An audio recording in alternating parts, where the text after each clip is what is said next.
नमस्कार दोस्तों, आप सबका स्वागत करती हूँ आपके अपने चैनल योगा लाइफ में। मैं उजाला कठारिया, आपकी योगा टीचर।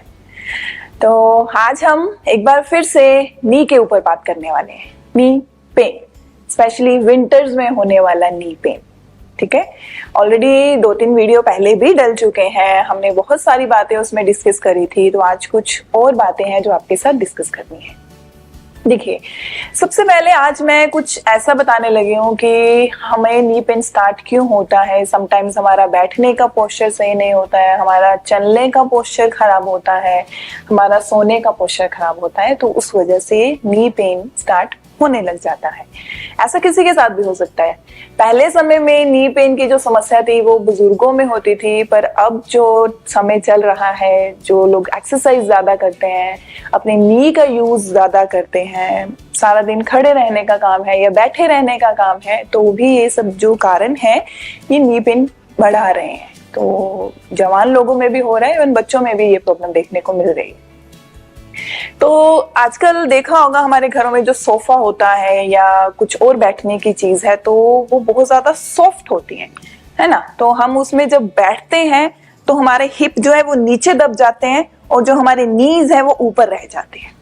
वो सोफा इस तरह का होता है कि जब हम उस पर बैठते हैं तो हम नीचे धंस जाते हैं और जो हमारे नीज है वो ऊपर रह जाते हैं। तो उस वजह से जब हम उठते हैं उस सोफे से या उस जगह से उठते हैं तो हमारे नी के ऊपर बहुत ज्यादा प्रेशर पड़ता है। हमें नहीं मालूम ये चीजें, ठीक है। हम अपना देखते हैं कि कंफर्ट है, सॉफ्ट है, बैठने में अच्छा है, पर ये चीजें ही धीरे धीरे ये प्रॉब्लम बढ़ाना शुरू कर रहे हैं। ठीक, अभी देखिए, हो सकता है किसी को नी पेन अभी स्टार्ट नहीं है। समटाइम्स हम इस तरह चौकड़ी लगा के पालथी मार के जमीन पर बैठते हैं। कुछ लोगों का पोस्चर यूं होता है, यूं, क्योंकि उनके हैमस्ट्रिंग्स, उनके थाइज, उनका बैक कितना ज्यादा स्टिफ होता है कि वो अपने आप को बैलेंस करने के लिए कुछ यूं हो जाते हैं। ठीक है, और ये कमर यूं झुका के बैठते हैं क्योंकि आगे उनसे ऐसे हुआ नहीं जाता है और पीछे ना गिरे तो वो कमर इस तरह झुका लेते हैं, कुछ यूं पोस्चर। जबरदस्ती कभी बार हमें बैठना पड़ता है ऐसे। तो प्लीज कोशिश करें कि ये नी, अभी फिर हिप नीचे चला जा रहा है और नी ऊपर चला जा रहा है। ठीक है, तो ये चीज अवॉइड करने के लिए आप अपने हिप के नीचे कुछ भी आप रख लीजिए। आप कोई बेडशीट रख लीजिए, आप कोई टॉवल रख लीजिए, तो हिप के नीचे थोड़ा यूं रखेंगे ना, तो अब क्या हो रहा है, हिप ऊपर है और नी थोड़ा सा नीचे, और ये जो पीछे गिरने वाला डर था ये भी खत्म हो गया। ठीक है, तो हमें प्लीज ये चीज ध्यान रखना है, अगर कहीं भी आप बैठे हो, कुर्सी पे भी बैठे हो, तो आपका हिप और नी का लेवल थोड़ा बराबर हो या फिर नी थोड़ा सा स्लाइटली सा थोड़ा नीचे हो, ऊपर नहीं होना चाहिए। ये बात हो गई। और मैं अपनी योग क्लास के अंदर भी ये चीजें बताती हूँ कि जब हम एक्सरसाइज करते हैं योग में, जैसे उत्कट आसन हो गया जिसको हम चेयर पोज बोल देते हैं, स्क्वाटिंग आप लोग करते हो, स्क्वाट्स करते हो जो जिम करते हैं लोग, तो हमेशा एक चीज फॉलो करो कि आपके जो नीज हैं वो हमेशा आपके टो को फॉलो करते रहे। ठीक है, थोड़ा सा एग्जाम्पल देती हूँ।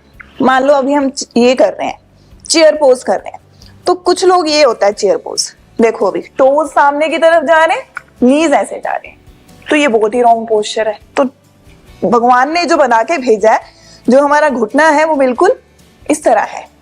ठीक है, ये चीज है, तो इसको अलग से मत वो करने की कोशिश करो, इसको हमेशा टो पे फॉलो करो। जब आप चेयर पे बैठते हो, चेयर पे बैठते हुए भी ये ध्यान दो कि आपके पैर इस तरह से सीधे रहें और आपका नी आपके पैरों को फॉलो करता रहे।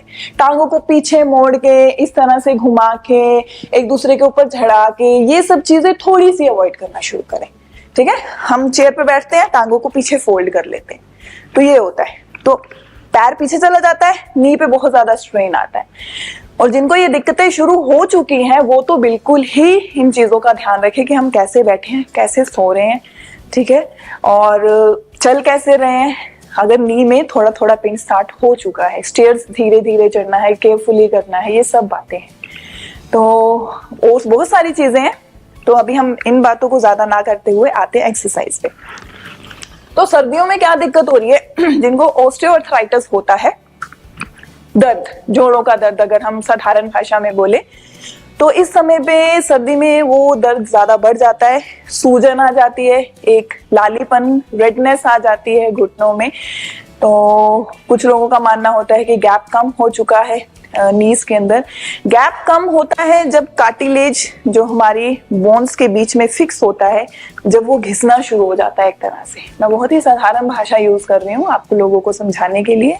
जब वो घिस जाता है तो बोन के साथ जब टकराव होता है, वो होता है गैप कम होना। ठीक है, तो कार्टिलेज को सही रखने के लिए उसकी स्ट्रेंथनिंग जरूरी है। उसकी स्ट्रेंथनिंग करने के लिए हमें अपनी थाइज, अपने क्वाड्स, अपने हैमस्ट्रिंग्स और अपनी काफ मसल, ये नीचे वाली टांग और ऊपर वाली टांग को मजबूत करना ज्यादा जरूरी है अगर इन चीज को सेफ रखना है। अपनी डाइट अच्छी लीजिए, ठीक है, इसकी स्ट्रेंथनिंग कीजिए। सिर्फ स्ट्रेचिंग करने से कुछ नहीं होगा। हम स्ट्रेचिंग करते हैं, मसल्स के लिए करते हैं, पर इस चीज को, इसकी मजबूती बढ़ाने के लिए हमें स्ट्रेंथनिंग करनी पड़ेगी इन मसल्स की, इनको मजबूत करना पड़ेगा।